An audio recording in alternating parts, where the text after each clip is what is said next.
10 साल में प्रधानमंत्री जी ने बिहार को केवल और केवल ठगने का काम किया।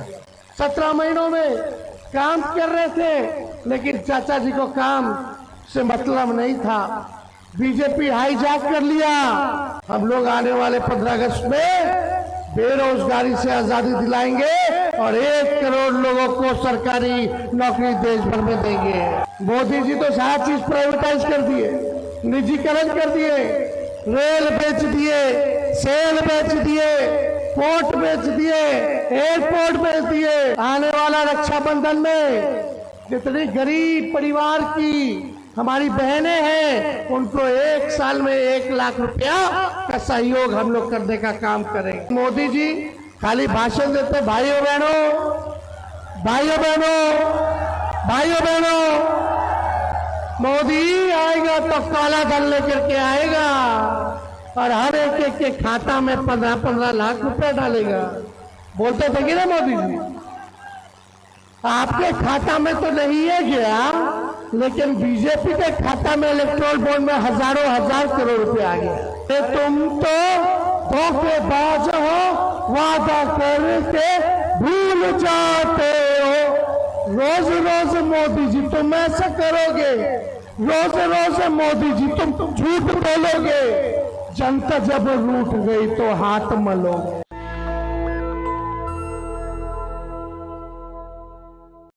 कितने यहाँ बेरोजगार भाई है, जरा हाथ उठा करके बताना, बेरोजगारी कितने लोगों को बताइए। इतनी बड़ी संख्या।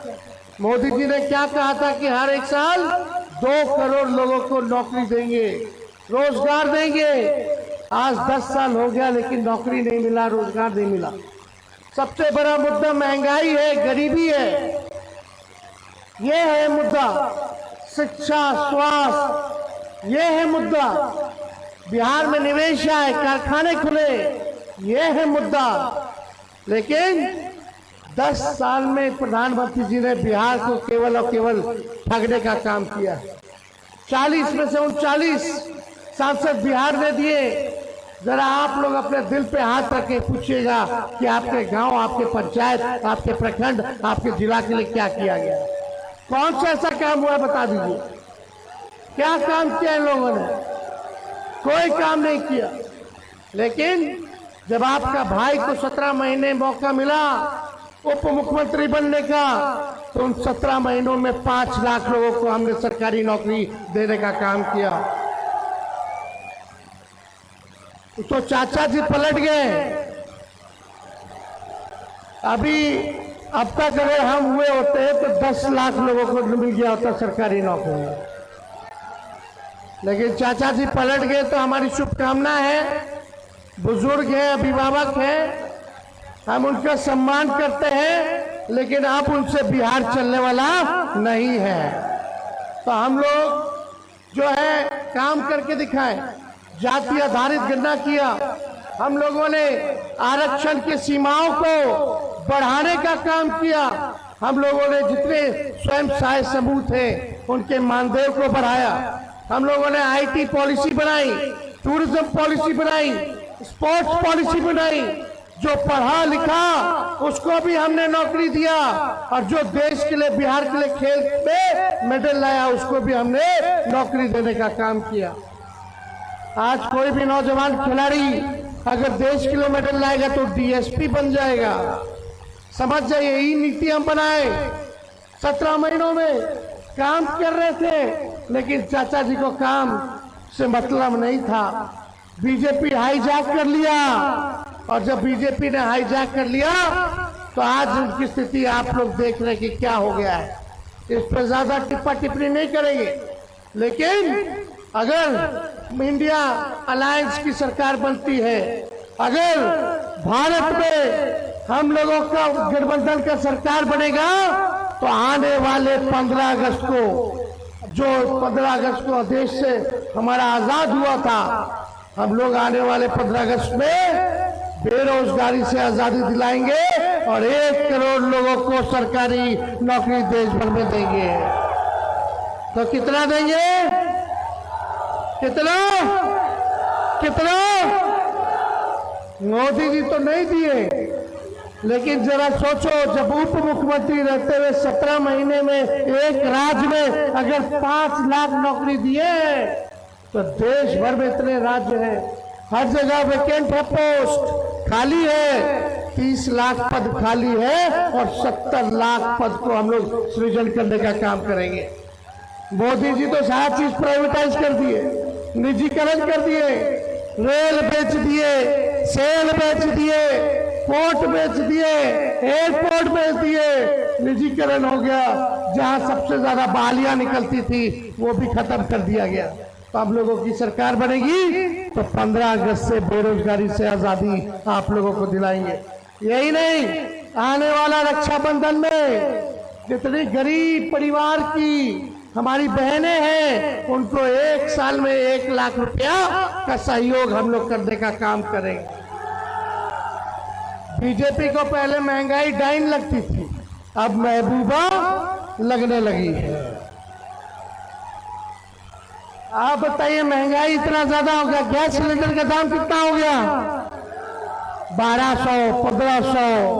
अगर हम लोगों की सरकार बनेगी तो 500 रुपए में हम लोग गैस सिलेंडर देने का काम करेंगे। बिजली कितना महंगा हो गया है, हुआ कि नहीं बिजली महंगा?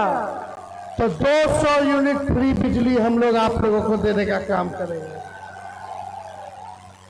5 नया हवाई अड्डा बिहार में बनवाएंगे। ये सारा काम होगा। स्पेशल पैकेज देंगे, बिहार को विशेष राज्य का दर्जा देंगे। स्पेशल पैकेज में 1,60,000 करोड़ रुपया बिहार को मिलेगा और एक संसदीय क्षेत्र में 4,000 करोड़ रुपया मिलेगा। समझिए, आपका उससे विकास होगा, आपके गांव का विकास होगा, आपके जिले का विकास होगा। तो ये सारा काम हम लोग करने जा रहे हैं और आते ही सबसे पहले अग्निवीर योजना को खत्म किया जाएगा। खत्म होना चाहिए कि नहीं होना चाहिए? बताइए, 4 साल में, 4 साल जो आप में नौजवान भाई भारत मां की रक्षा करना चाहता है, 18 साल में रखेगा, 22 साल में रिटायर कर देगा, मूंछों नहीं आया होगा और रिटायर हो जाएगा। कौन सा नियम ले आए मोदी जी? 4 साल रहेगा। हम लोग आएंगे तो जैसे पहले बहाली निकाला जाता था वो बहाली निकालेंगे। मोदी जी देश के बारे में बोलते जय हिंद, मोदी जी भारत माता की जय, लेकिन जब अग्निवीर योजना में जब हमारा भाई भारत माता की रक्षा करते हुए शहीद होगा तो अग्निवीर योजना में शहीद का दर्जा नहीं है, पेंशन नहीं है, कैंटीन की व्यवस्था नहीं है। तो इसलिए ये बहुत ही बेकार योजना है। तो इसलिए हम लोग जो आएंगे तो अग्निवीर योजना का खत्म करेंगे। पहले जैसे बहाली चलती थी वैसे बहाली होगी। और यही नहीं, जितना पैरामिलिट्री फोर्स है, सीआरपीएफ हो गया, अर्धसैनिक बल हो गया, सीआईएसएफ हो गया, आपका आईटीबीपी हो गया या अन्य जितना पैरामिलिट्री, इनको पूछ लो, अगर ये ड्यूटी के दौरान ये शहीद होते तो उनको शहीद का दर्जा नहीं। हम लोगों की सरकार बनेगी तो पैरामिलिट्री फोर्सेस के जवानों को भी ड्यूटी के दौरान अगर शहीद होते हैं तो उनको शहीद का दर्जा हम लोग देने का काम करेंगे। तो देखिए भाई, ये सारा हम लोग काम करेंगे। बीजेपी का घोषणा पत्र आया, बिहार के लिए कुछ नहीं है, बिहार को ठग लिया। किसान के लिए कुछ नहीं है। अगर हमारी सरकार बनेगी तो 10 फसलों का एमएसपी हम लोग दिलाने का काम करेंगे। अभी कटनी हो रहा है लेकिन उचित दाम नहीं मिलता है, मिलता नहीं ना है फसल का। दिन भर आप लोग मेहनत करते हैं धूप में, सब देश का पेट पालता है किसान भाई लोग, इनको उचित दाम नहीं मिलता। हम लोग आएंगे तो 10 फसल में उचित दाम आप लोगों को दिलाने का काम करेंगे।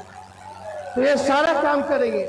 लेकिन मोदी जी खाली भाषण देते, भाइयों बहनों, भाइयों बहनों, भाइयों बहनों, मोदी आएगा तो काला धन लेकर के आएगा और हर एक के खाता में 15-15 लाख रुपए डालेगा।